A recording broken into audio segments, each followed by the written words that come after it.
Hey everyone, my name is Amy Bush and I'm the general manager here at the Cox Fitness Centers in Atlanta. And I'm going to be taking you through this brief workshop today. Stress less through the holiday mess. It's my top 10 holiday tips. So let's go ahead and get started. Number one, do less and enjoy more. Do less to enjoy more, really. Learning to say no has been one of my hardest balancing acts, as I've always been a yes person that likes to commit to so many things that she ends up burning herself out. And sometimes even the things that I didn't really care to go to, but I wanted to make others happy.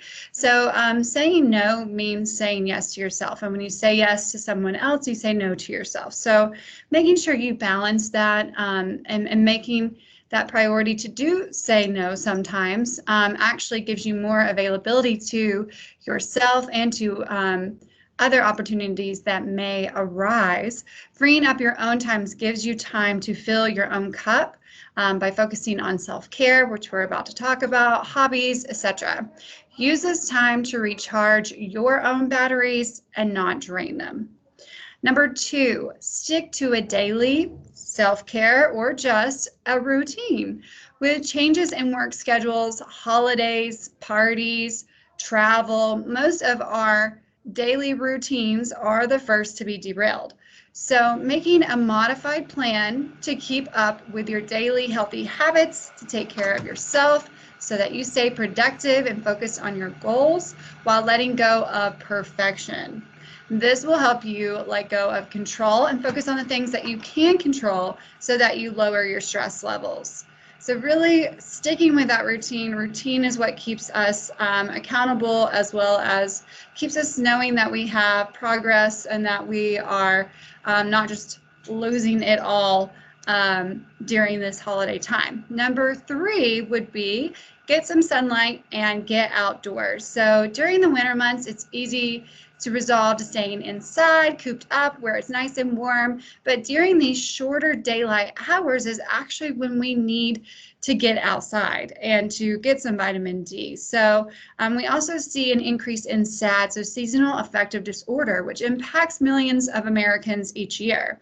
So make sure you bundle up and take advantage of the sunny days when you have them, even when the temps are low. So be looking at, I know I'm a big weather person, keeping an eye on the weather on the good days to get outside for a walk or a run. And know that a 10 to 15 minute walk outside can break up your workday and help you refresh your browser to come back being even more productive by doing those breaks. Sometimes we neglect to see how well a 10-minute little break of our mind can really actually help us in our daily routines. So making that something that is a priority that you set a timer for, or something in your Outlook to remind you to do, but it will make you more productive and happier and boost your mood just by being outside. Sunlight delivers vitamin D, which helps increase your serotonin, those feel-good hormones.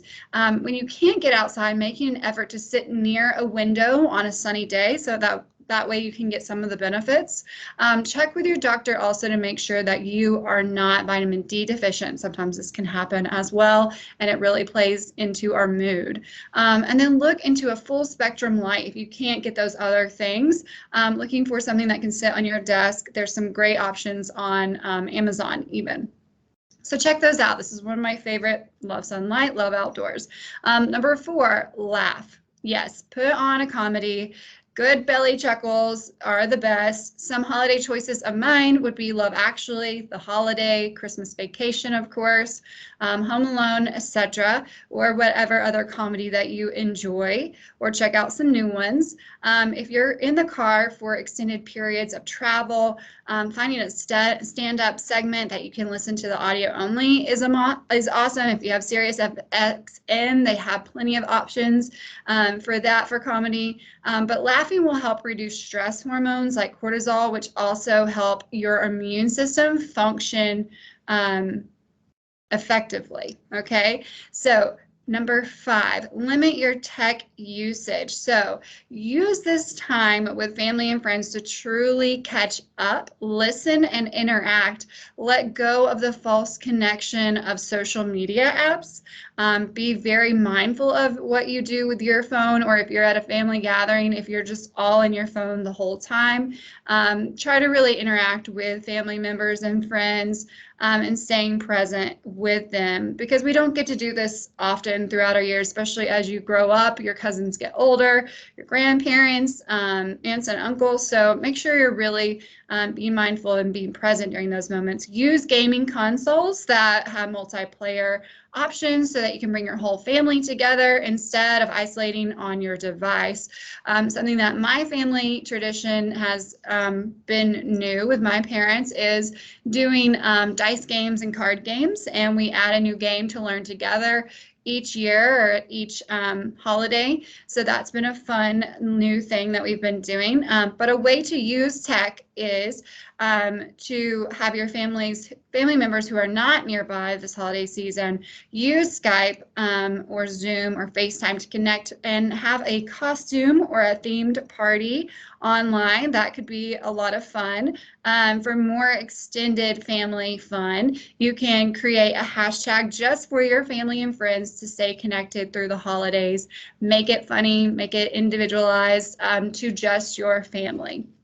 All right, number 6, fit in exercise. So making sure that we exercise. The holidays are not always a cheerful and merry time. I'll say this a couple of times for everyone. The holidays add stress, high fat, high inflammatory foods that can make you feel sluggish with all the sugar and the fats and all the lovely things, but it can make you feel sluggish, depressed, and unmotivated. Exercise helps you battle the bulge by challenging your body and boosting your morale mentally. Exercise helps lower that blood pressure as well as blood sugar levels that get spiked with all those yummy, delicious foods. It helps you be better, well rested with sleep, and helps you manage stress. So don't wait for the holidays to be over for you to start working on your fitness goals for 2022. The time is actually now. So really the goal is to move your body for at least 150 minutes a week. So an easy way to break that down is 30 minutes, 5 times a week. However you can break it up, however it seems to fit into your schedule. Have only 15 minutes of time, no problem. Do that 2 to 3 sessions each day. Just make sure that you're focusing on getting your heart rate up. Don't ever discredit any movement, even steps or walking, because every minute counts when it comes to exercise. So make sure you are moving your body, especially after you're eating. That helps with blood sugar levels, helps with digestion as well. So great time to get some walking in after you eat some of those bigger meals.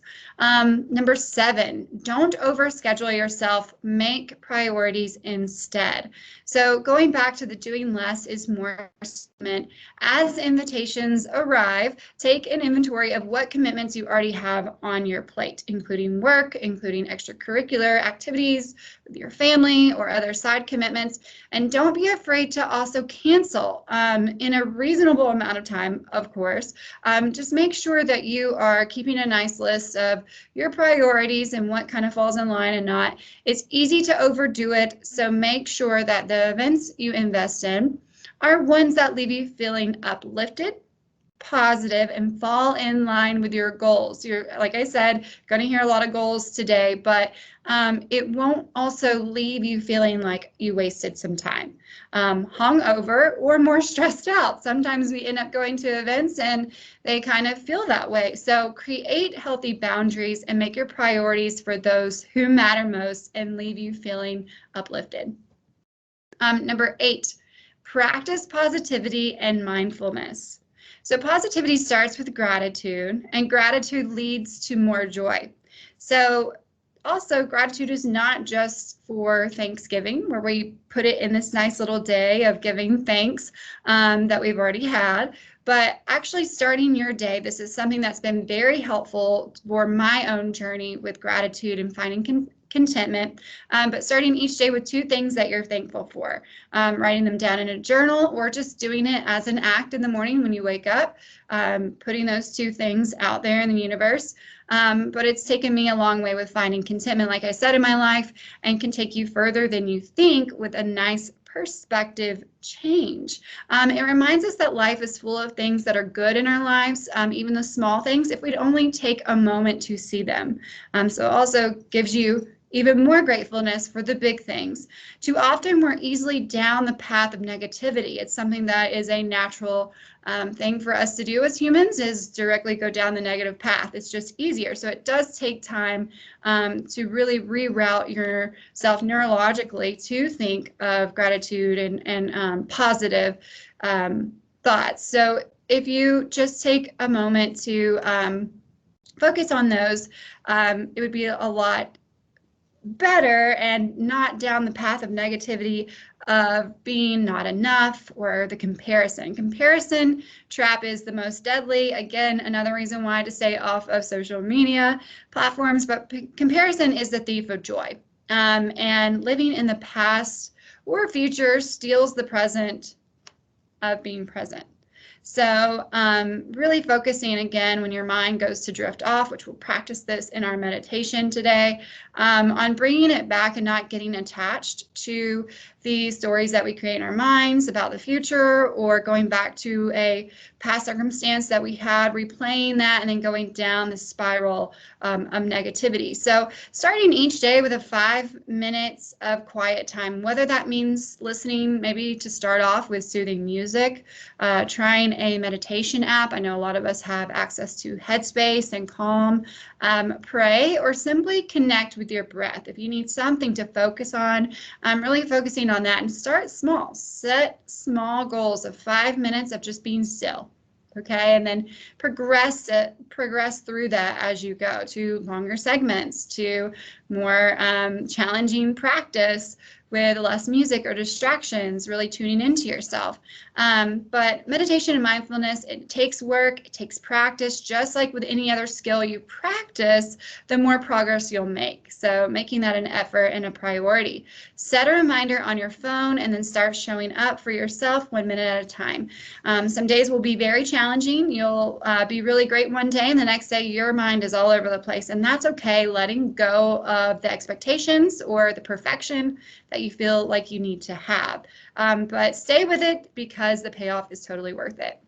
Number 9, plan a small getaway or just get out of the house. So a getaway doesn't have to mean a 7-night booked flight with excursions included trip. Simply taking a day or 2 to drive somewhere new, explore a town nearby, or shop a local market or store. Find day trips with a hike that you've never done. That's also a great way to challenge yourself to something new and exciting. Discovering somewhere new adds thrill to your vacation days and helps you relax, unwind from work or a chaotic schedule. So try to switch it up and try something new, somewhere new.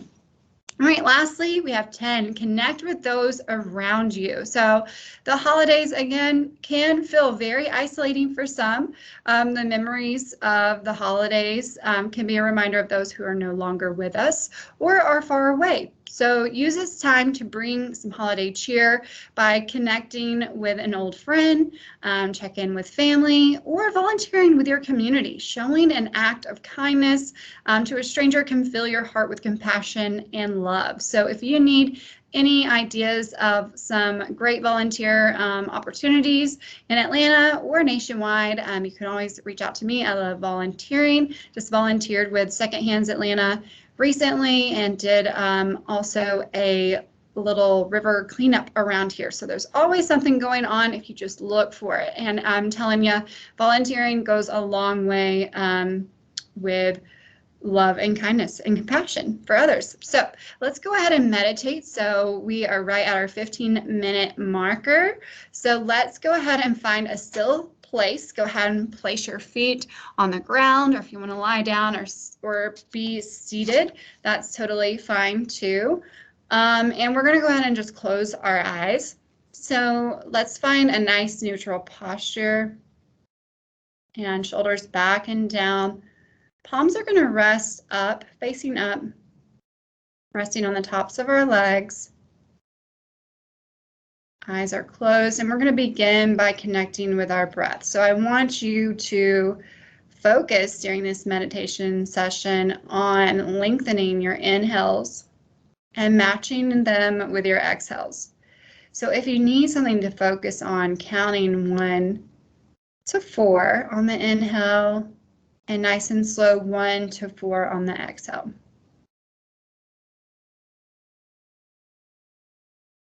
Again, making this connection to breath, making it deep and fluid. Breathing through the nose or through the mouth, whatever is most comfortable to you.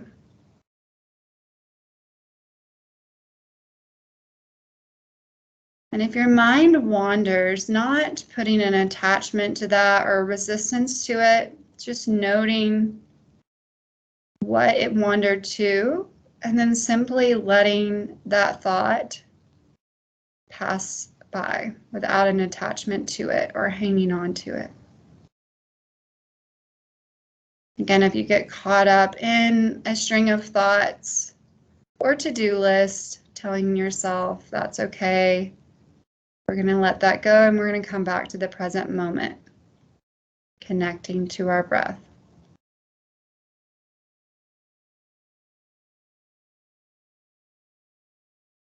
That focus on the breath is a way to let go of the monkey mind that likes to jump around from one thing to another. It's been very useful to us.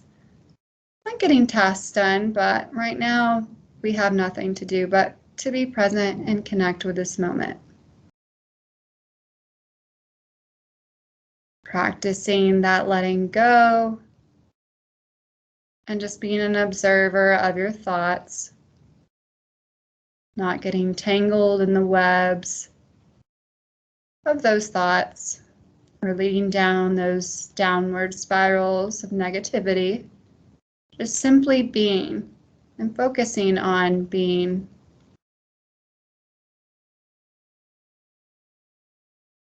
We are human beings, but a lot of times we're human doings.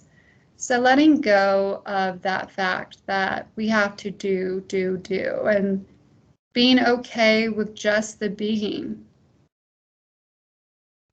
present, being mindful, but connecting with ourselves even, that we neglect a lot of times.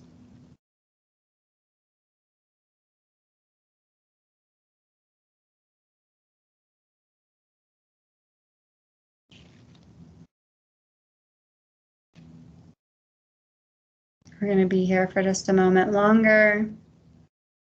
So again, see if you can become a little more still, letting go of any other tension that there may be in the body.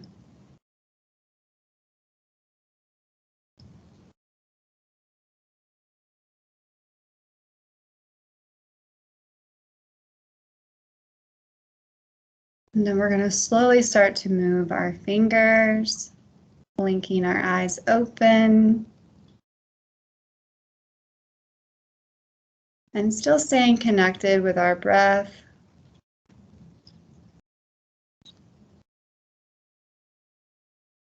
Great job, you guys. You did it.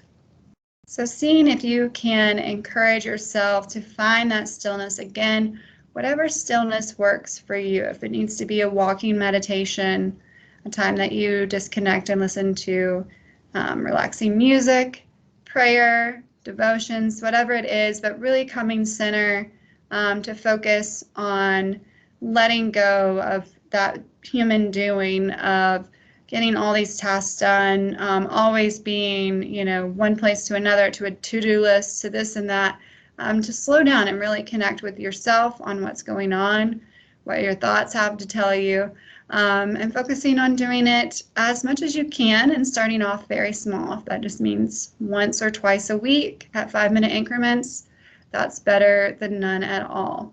But thank you guys so much for joining me. I hope you found this helpful, and I hope you enjoy the rest of your holidays that you have coming up, and we hope to see you soon. Bye.